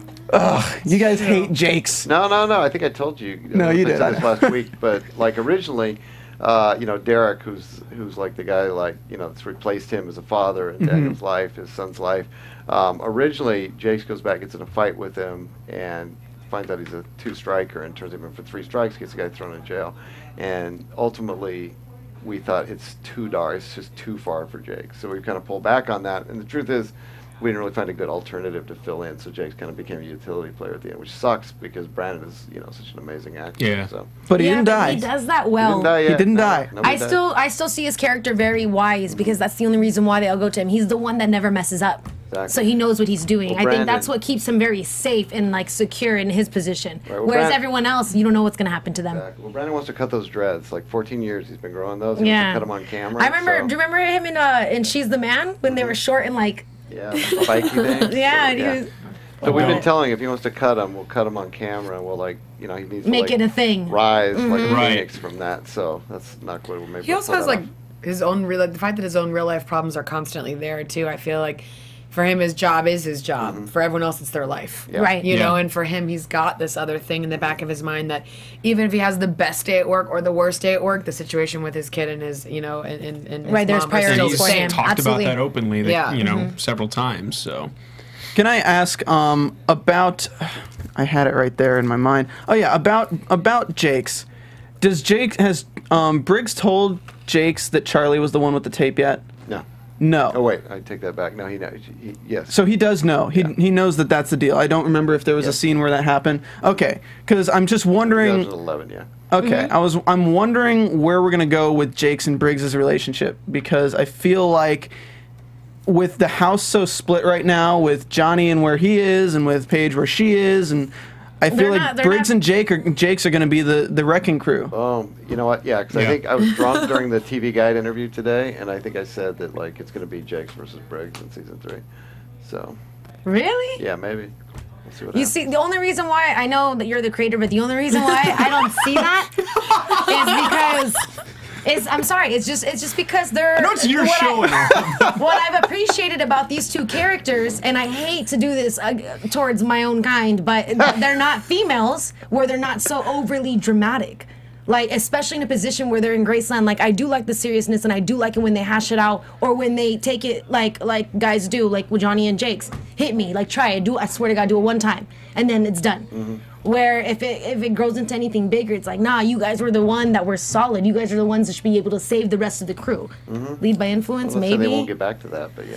It's just, when people are so tight, things can just kind of unravel very easily. Two of my favorite moments are like in season 1 after the bounce house party when he comes in and just decks Johnny. Oh yeah. Even tonight in the episode when, you know, when Johnny just shoves him and says, you know, try it, dude. You know, what you're talking about. It's definitely interesting to see those two characters' dynamics because Johnny has always been, I mean, they've always kind of been at odds, but Johnny's always been the submissive one in like that. A little brother kind of a thing. But now it's like, see, I mean, I got to say, I'm really excited about the triangle between Lucia and Carlito and Johnny, because that was the one that, you know, early on we'd been talking about doing, that we knew early we were going to do, because it was like, you know, Johnny, because Johnny's like, you know, he's like the nice guy, he's the good guy, he's got to protect the house, and it's like, how can we fuck that up as much as possible? And it's like, take something he loves and just, you know, so it's like Johnny's going to be the guy that's going to be, he's got to betray the house or he loses the woman he loves. I mean, it's like, you know, like, you know, what is this, what do you make him say at the end, which is cool? It's like, Lucia stops, it's the shipment stops. Oh, the plane stops, Lucia stops. The plane stops, Lucia stops. Yeah. Ooh, I made him say that a couple times too. It was only written once, but I wanted to make him suck your gun. Yeah. Baby. I like that though, because I appreciate that all this pain and like trauma that he's going through is going to allow his character to be able to grow also. So now that he's not so the young and inexperienced one. Yeah, I want him to be like standing over Carlito saying, you know, who's the bitch now? Exactly, you know? or something. I mean, like have him rep his LBC, how they do down there. Well, and you start to see, I think the first glimpse of that is that moment you talked about with him and Jakes, where Jakes pushes him like he always does and expects him to just kind of be like, oh, come on, man, blah, blah, blah. And he says, do that again. And you can tell in his face, it's like, whoa. Yeah. Okay, something has changed here. And that's why I love that moment. As simple as certain things like that are, they make such a huge impact on where the story is going to go. He received it perfectly. Oh, yeah. Well, it's those two, I love their dynamic anyway. They get along really well in real life, and it shows on camera, too. They play off each other really well. What's great about it, too, is also the change in Johnny in his care of life. Because when you look at Johnny for the first time and Carlito, when you do have a gun to his head, when you could kill him at any moment and he says, do it, he doesn't care for his own life at that moment because he knows that he has to do this now because he wants to be this agent, he wants to be everything. But when the difference is, when you bring Lucia into it, it's not just him, because he can throw his life away, but when somebody he loves is involved, it completely changes his demeanor and it completely puts things in perspective of how this job goes, how deep it goes into. The stakes are really high at that point. The highest stakes he's ever experienced. You see everyone else in the show go through things like that, but this is when you really see. Because he finally has something that he can be passionate about. You know, already met his mom. Everyone else is exactly. He had family dinner with the. You stayed at her house. And actually, by the way, Nanny's real mom was in. Yeah, in the scene when we all sat at the table together when you got beat up, right? Yeah, when at dinner at lunch. The lady sitting next to Manny or to Johnny, that's Manny's real mom in real life. She came out to watch a taping that week, and so they put her in the scene, and everything was super cool. Yeah, these awesome. Are extra, senora, sit here. Yeah. Got to watch it all go down. His aunt was there too. I don't think his aunt didn't make it in the. She didn't go on set, did she? Or not in the. She wasn't filmed. But either way, yeah, it was his mom. So we're an hour and 6 minutes in right now, guys. So that means I'm going to go ahead and do some iTunes shout-outs. You guys can shout out anyone you want to on Twitter who's been tweeting you out throughout this. Okay. But guys, you need to go to iTunes. You need to rate and subscribe and comment. We got one comment last week from Love Justified, who says, great podcast and really enjoyed the Jeff Eastin insight. Great panel. Thanks for the valuable insight. Paige's character is very annoying lately, but still love the show. Think Johnny is going down and not on Carlito. Wow. Damn. That was like the picture. Oh, we can't even say the caption. I know. Like, there's this, I can't even really like say it, but there was this really. I retweeted it. I think somebody did a little scribble of Johnny and Carlito. It was a pretty good little drawing. So if you go back through my feed or whatever, Graceland Rule 34, basically. It was funny. It was really funny. That's crazy. But guys, definitely go onto iTunes, rate, subscribe, and comment, because honestly, like, people look at this, they'll be like, oh, this is a good podcast, let me listen to this. I mean, the fact that we have 2 actors from the show and the creator himself, I mean, I don't know if there's another podcast that can really beat that at this point for Graceland. Probably. You know, look how invested in the show he is. Look at. We'll pretend he's looking at Twitter. He is looking at Twitter. I am. I'm just like, wow. Well, because the West Coast is airing right now, so they're starting to tweet. Oh man, okay, there we go. So if you comment between between now and the start of next season, we will give you all shout-outs on the season 3 episode 1 after show for Graceland. Yes. Yeah. Somebody's trying to start a hashtag Save Mike Warren, which is cool. That's cool. So, Don't forget to, shout out your favorite agents, Agent Lemieux and Giorgi. Agent Lemieux does not make a good agent name. No, Really? Doesn't. No. I like Zelensky better. Mine sounds dope, so you guys can stick with that. And if you want the story on Zelensky, listen to our last week's podcast. Oh yeah, I I did know. appreciate that Oh, yeah. backstory. I didn't know So that did at I. all. I didn't either. Oh my god, I totally was talking about it too. I took all your words and was telling people about the show. Oh, networks. My own insight. So going back to Jake's and Paige, so Paige basically wants him to run it through ICE to get a fingerprint because she's like, I know it's going to be Mike's fingerprint. It's like, because you're so sure of yourself because Mike is not this crazy guy who would be so deliberately detailed in this respect because he definitely doesn't want to fool you at all, Paige. Jake says the letter says, oh, you're a real hero, partial on the stamp. So we have a partial fingerprint for Lena, the same fingerprints they found from the bed at the girl's place. And she says, people believe what they want to believe. And we're just sitting here like... Vice versa. However, she is correct. She's going through like a chart. Right, that's a problem. She's I know. right. It's like you want to hate her, but Can I just say, by the way, that we got to think about why Mike did this. And I think I explained last week that like Mike is the one that fixed her music box. Right. And the thing is, Mike didn't do this. He did not fake this letter and everything to fool Paige. He did it for what he said, which is He did it for the family. did it for the family, Yeah, and it just exactly. happened to come back on Paige. I knew that the moment that she was gonna get cremated. I agreed. I was like, I hope he sends a letter. I hope he makes everything He seem did. good so that it's everyone like he shut took the up. fingerprint before he burned the body. Whatever, and so be it. But that's another reason why I'm getting frustrated with Paige is because, well, unfortunately, they're not communicating. Had they communicated, then maybe it wouldn't be so hostile. But at the end of the day, she got stabbed. There was nothing that he could have done about it, and he's just trying to look out for her family, which should have been Paige's, best interest also. And what she doesn't know is that he was trying to get her out earlier, and that's what got her stabbed in the first Right. place Yeah. for Paige. Right. So it's How do you explain all that in Right, one go? it's all rushed, Yeah. and then Guys, she brushed off Can her we sister. say, guys, we've all dated a Paige, haven't we? We're trying to do the right thing, and she's Yeah. a crazy bitch. Yeah. They just make it impossible. I can say yes. Yes. I don't know. I don't know if Mike can do that in one Guys are breath not exempt anymore from that, because by the he way. doesn't have any breaths anymore. That's right. So By the way, big shout out to my doctor, Jason Giles, who I said, how do I kill a guy? He gave me that. Although he used the wrong kind. Mike should have been intubated, not with an oxygen mask. if you're ever looking for a doctor who knows how to kill a guy, go to Yeah. Jason Giles. Right? That's a plug right there, Jeff. Yeah, do no harm, bitches. Oh my God! So we get on Jake speaking on the phone, speaking Spanish really badly. Do we know who he's talking to at this point? No, it It's a housekeeper, somebody Yeah. that picked up Okay, the phone, so I'm it's- assuming, right? It's just an entrance scene to give a scene before, like the where you are, the plate. What is that? writer technique, yeah. Yeah. This is where we saw Johnny and Jake's have their moment when he's like, "You let them take her," and he's like, "Nah, Yeah. she went with them willingly." Exactly. And this is where we split these characters off. All right. This is where Sid is at the precinct and Paige is standing next to him. And this is where we're just like, Shot to the heart. and you're to blame. Whoa, okay. Yeah. I got you, Jamie. What you guys missed is that I actually did that song for karaoke with Brandon J. McLaren while you guys were there at the rap party. Oh, no. Small world. Not the rap party, but you have the, to pay like a I don't remember that. usage thing for that now. Huh? You have to pay for that little As long as it's under like 8 bars, right? Yeah. You don't have to pay for it. I don't have to pay Good for thing it. I didn't come in on. I think you actually rest have of to be in key. You're Oh, well, good. then you're fine. Then I'm good. You're good. Hey, speak for yourself. We were on key. All right. I mean, you were. I mean, I was just saying.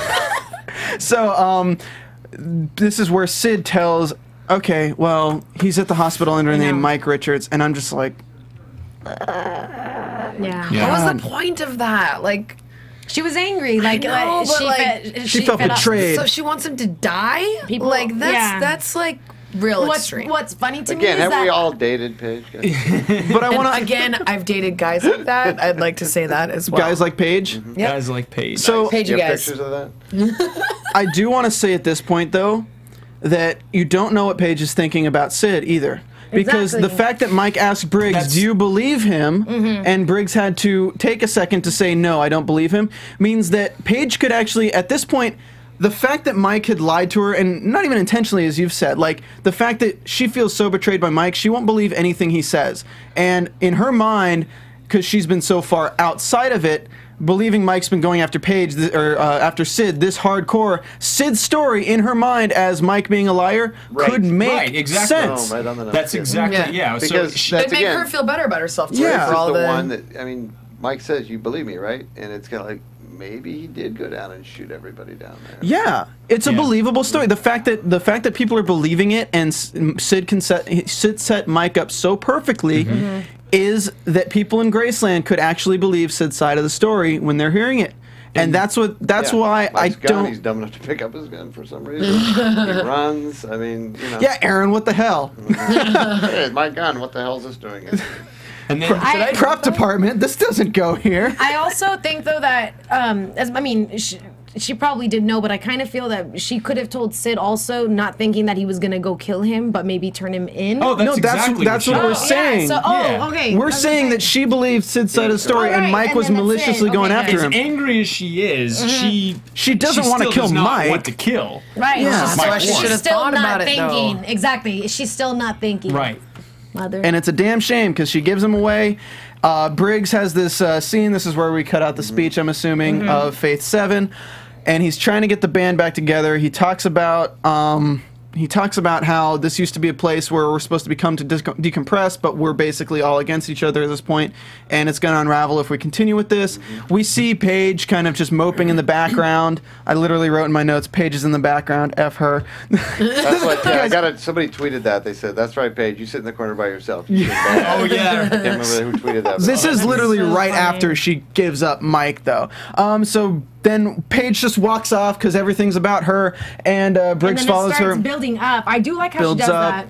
She starts recognizing it, and then she starts feeling it inside that shout out to Serinda. I messed up. Which I have to say, any character that can really piss you off, job well done on the acting because you nailed it. You care. Yeah, you're exactly. affected by them. It doesn't matter if you like them or hate them or love them or whatever. They're doing a great job. They're affecting you in some way. But it's I think she does wonderful at the end when it's just like slowly just kind of getting to her, and then that's when she leans against the wall and just like Can I just bring up what I do? Can't Briggs just call the hospital? Hey, can you guys make sure Mike's That's what I was gonna say. Yeah, no, don't ask. Don't ask. Hit up the show creator. Yeah, you should talk to that. Yeah.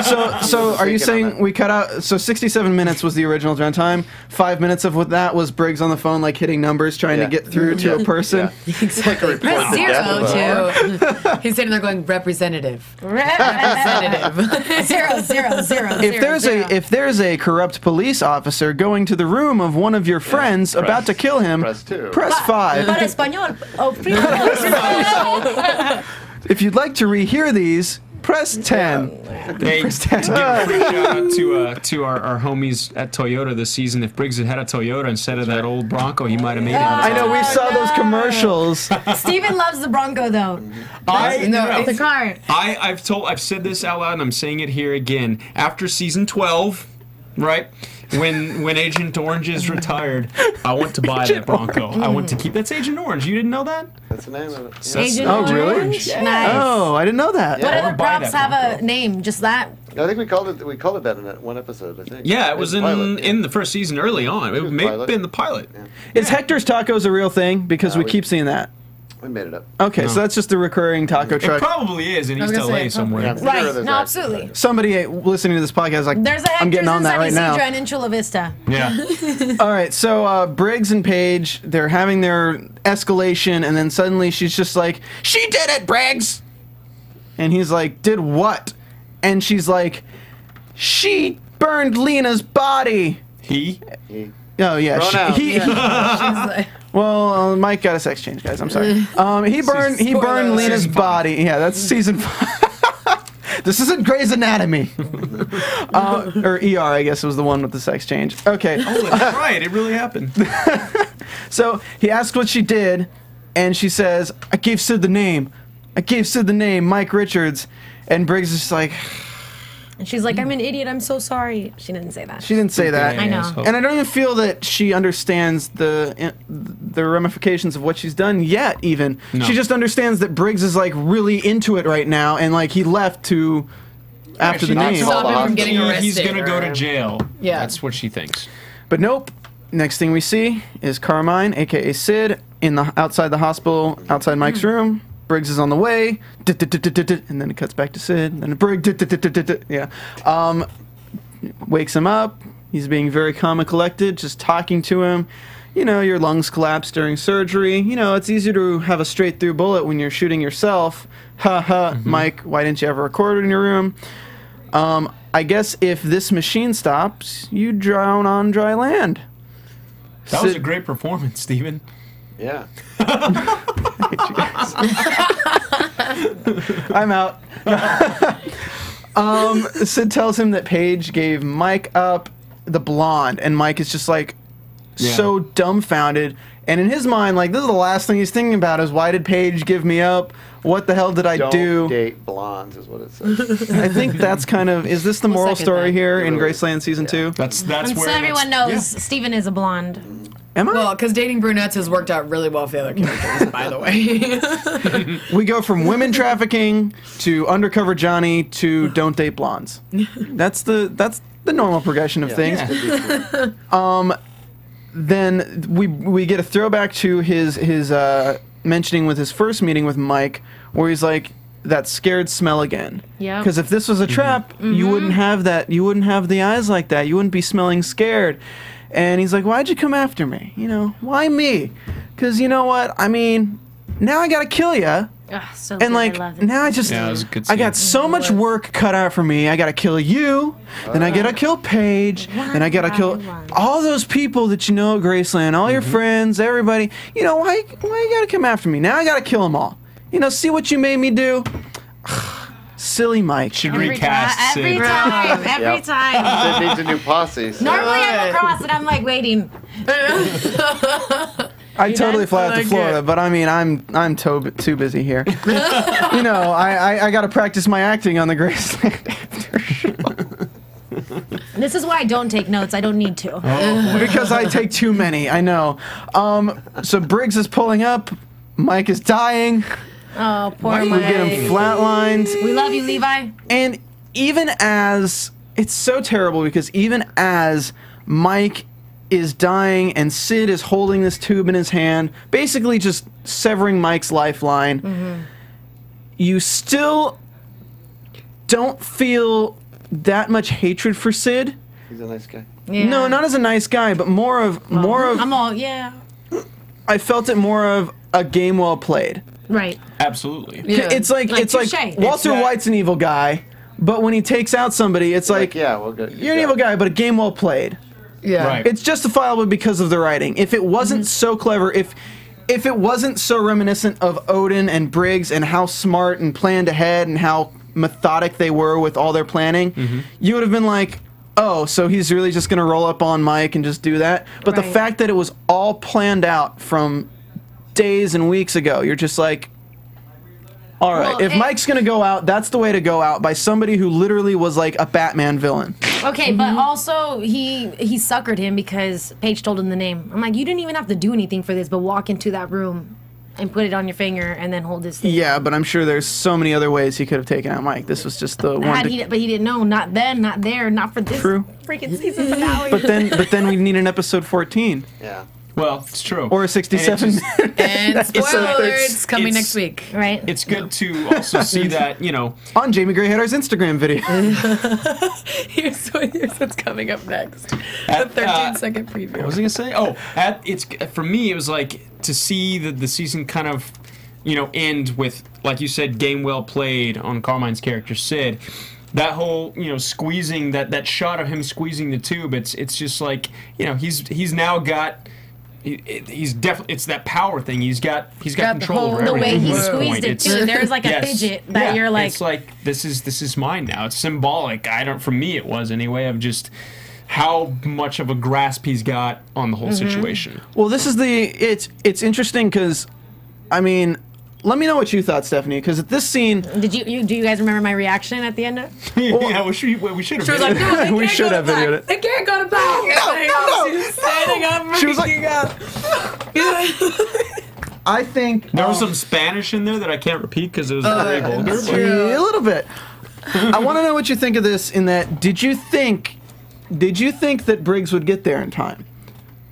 While you're watching it, did you think that Briggs would get there in time? Were you listening to her? but I thought... Yeah, she did. I did think, but I just thought that we were going to see the code blue part. She goes, oh, good. She goes, Briggs is going to get there. He's going to knock him out. He's going to get him. Yeah, and then I was excited for the code blue.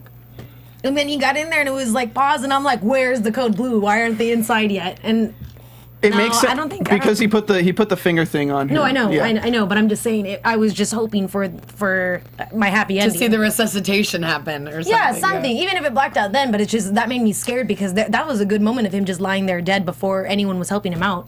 I was enjoying it because I knew Briggs wouldn't get there in time, based solely on the fact that the last scene that was similar to this was when Paige saves Mike. Right. And then the last time that we get when we get Sid and Mike alone, there's a savior at the end. And you guys wouldn't do that twice in a season. Absolutely. Not if we were thinking, Yeah, so I was weighing at that, and I was like, okay, Mike's alone with Sid. Sid's got basically the gun to Mike's head, metaphorically at this point. This is going to happen.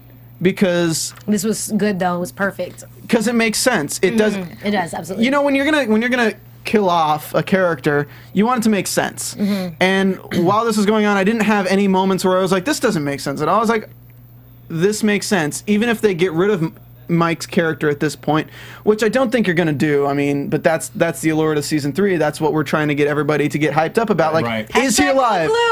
Hashtag save Mike Warren. Tater tots. Right. Wait, I can't laugh at that. Sorry, Mackenzie. It's good that I can see the show moving forward without Aaron Tveit, and it's good that I can see it moving forward with Aaron Tveit.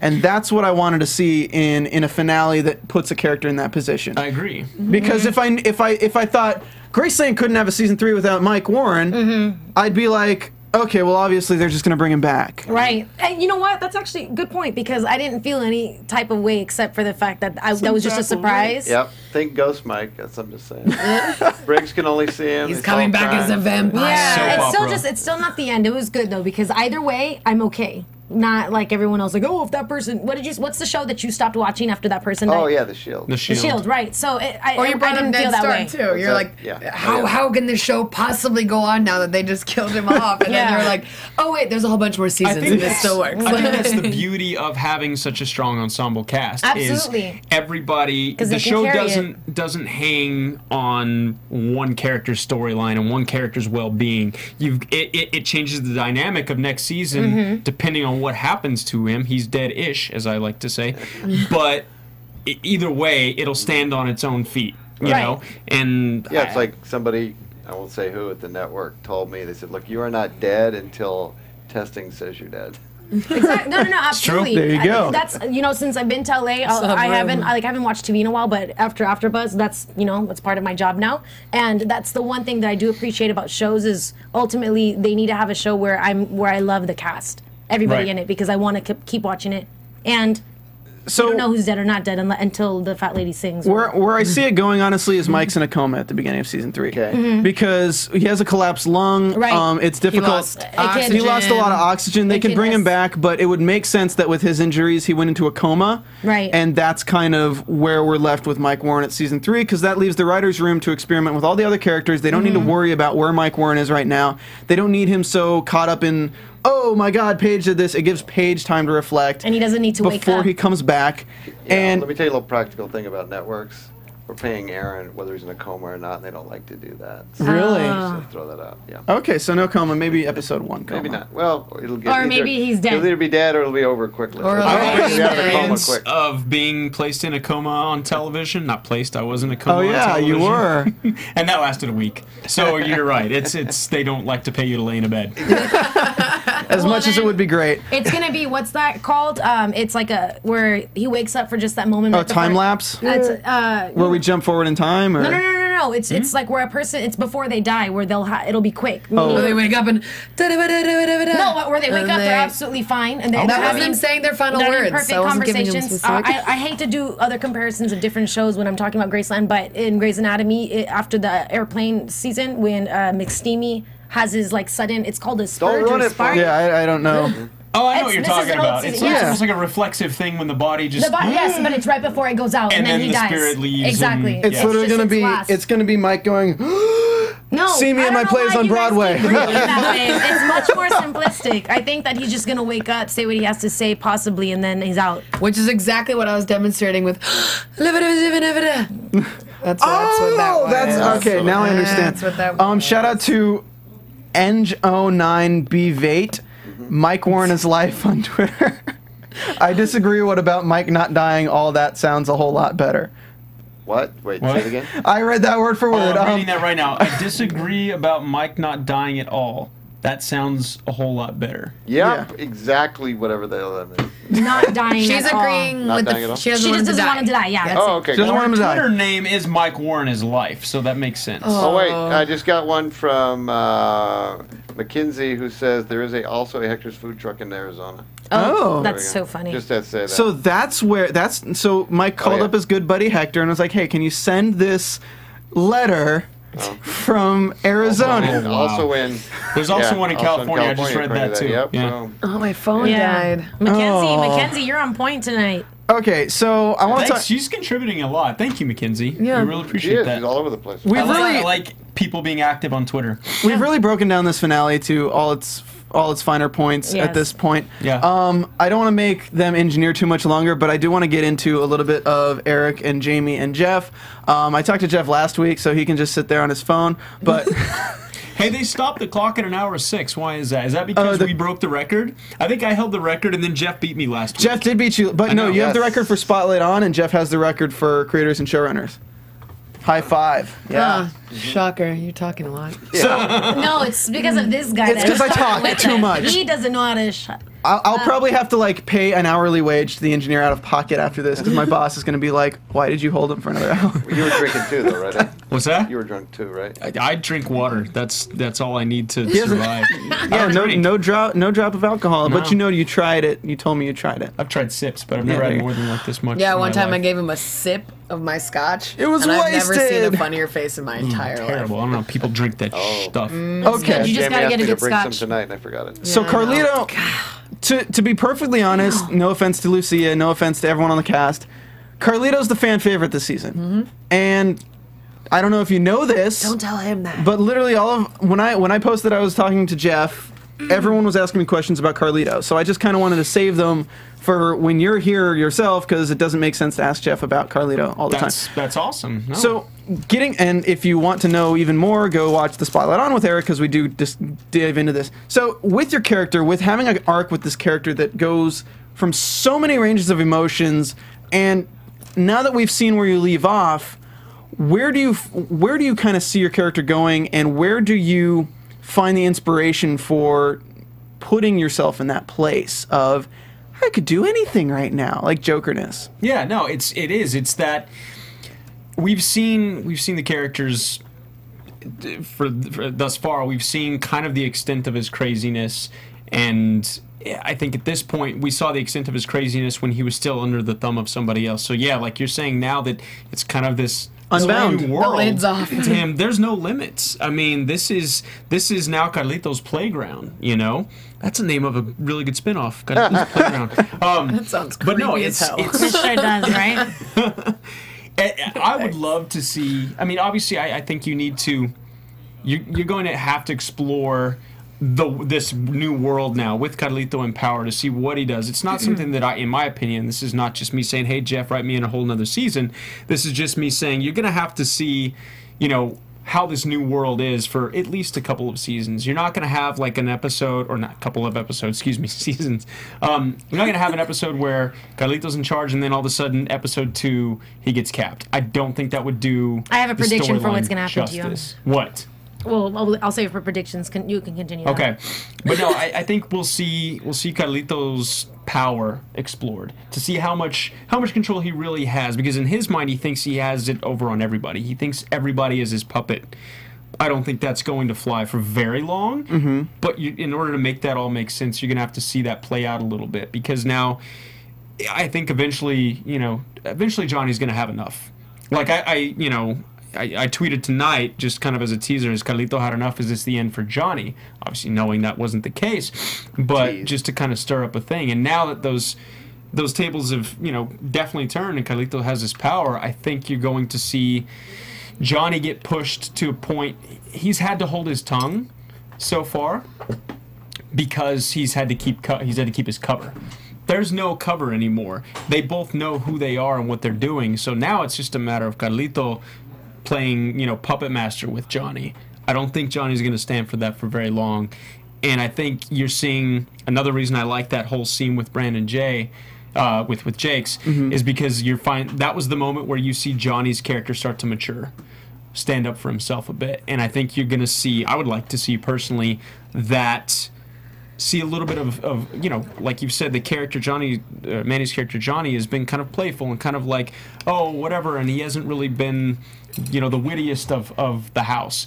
But I think you saw that little part where now he's manned up and there's this change in him, and I think you're going to see that intelligence come out that's kind of been hidden in there behind this facade, this laid back character that he is. And I think it'll go up in flames, like in a big dramatic way, when that storyline finally plays out. So you think that Johnny has the potential to be Odin-like in his planning to take down Carlito to save Lucia?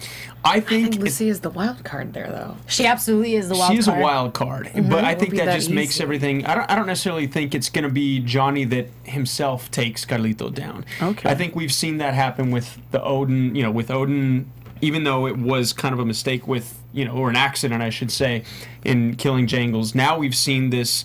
It was still kind of an accident because Paige didn't want to kill Mike, but it was a little more deliberate. I don't think you're going to see somebody just straight up.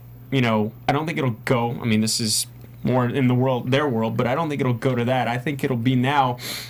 Johnny will have kind of, as all this starts to unfold and all these things are answered, he's had time to sit back and observe what's happened and how people have done things. And that's going to work to his advantage in terms of how to not make the same mistakes that Mike has made, or that Briggs made, or that Paige made, or anything like that. Maybe I just cap you. He's going to turn.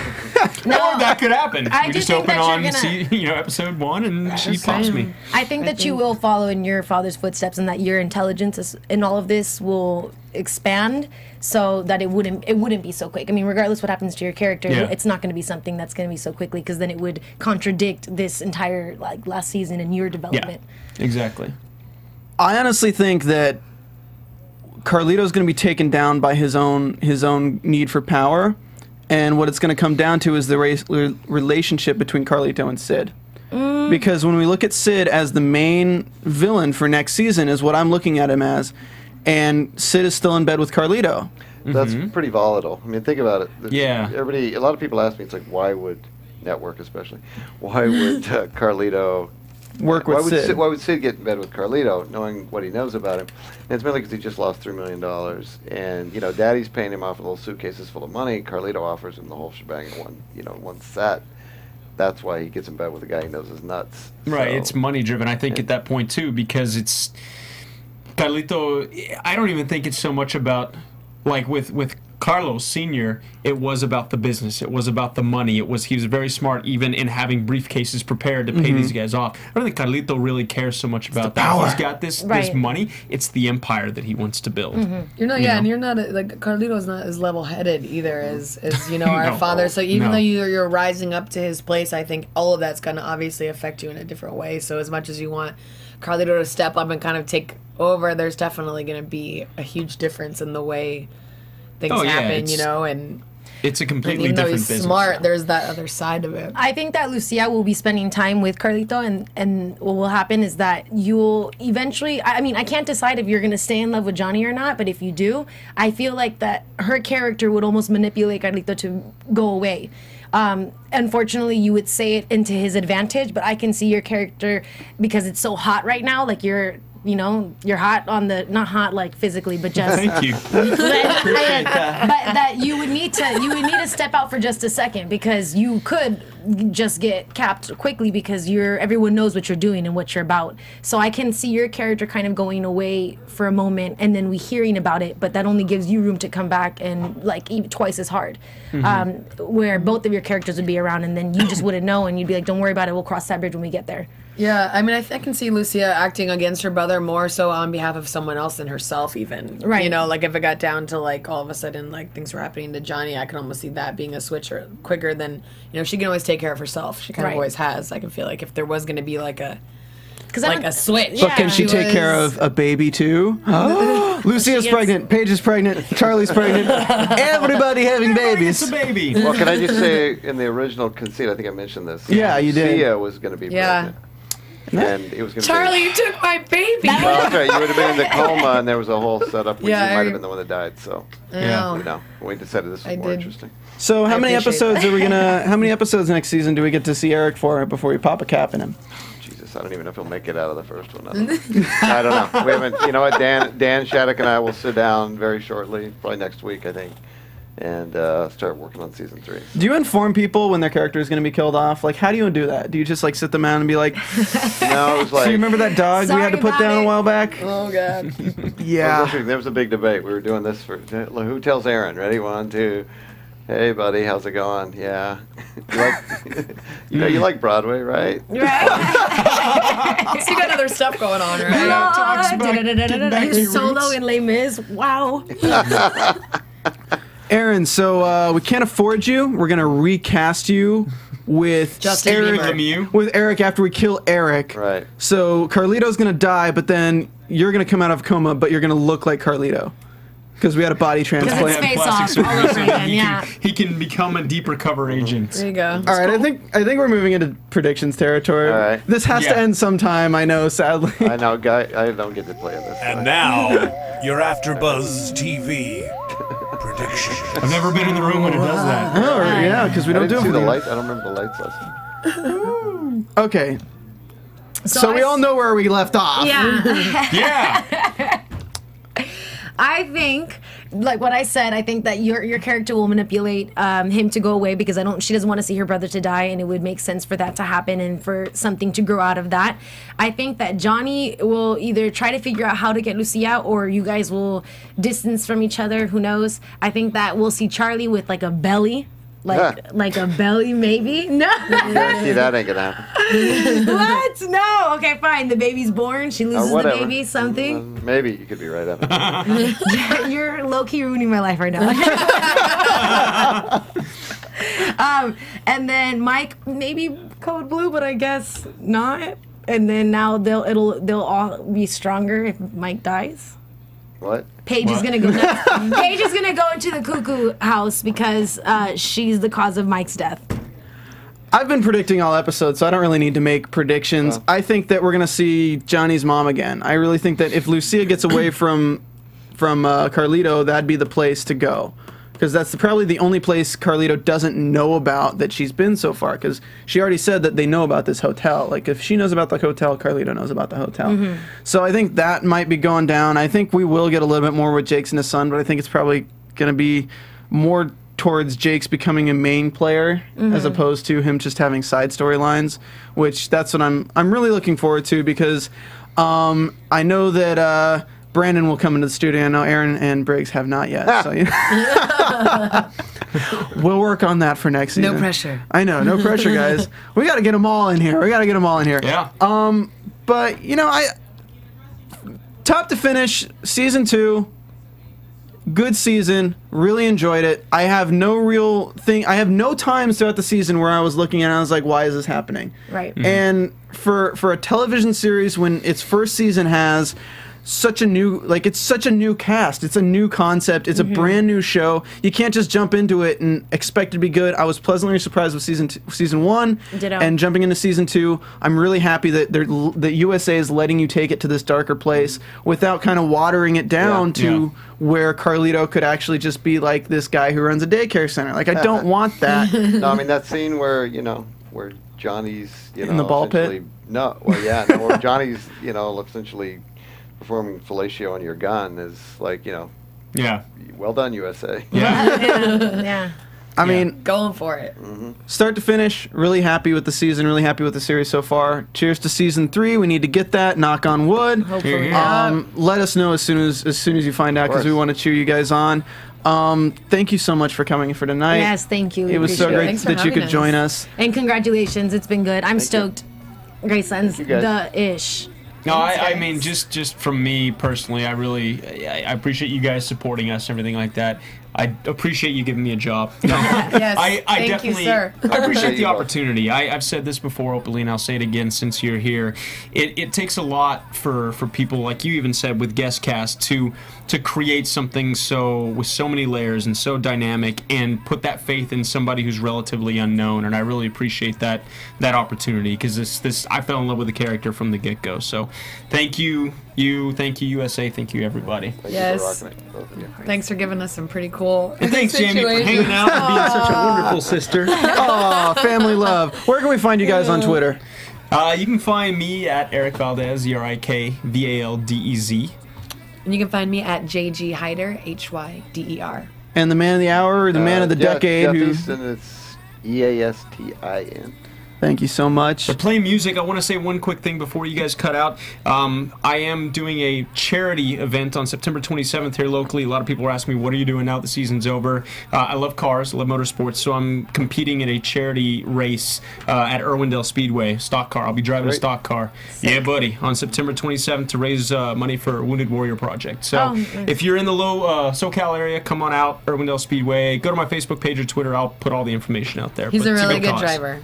Nice. And hopefully I win. Check it out, guys. Stephanie, where can we find you on Twitter? You guys can find me on Twitter at Stephanie Giorgi, Giorgi. Don't forget to talk to me about Graceland. The more we talk about it, the more people will hear about it. Yeah. And follow me on Vine at Stephanie Giorgi and on Instagram at SteffiG47. Bye, guys. I'll miss ya. All right, guys, and you can find me on Twitter at Stephen Lemieux, StPhenLemieux, as well as on Sundays doing the Strain after show, and starting back up soon is the Sleepy Hollow after show.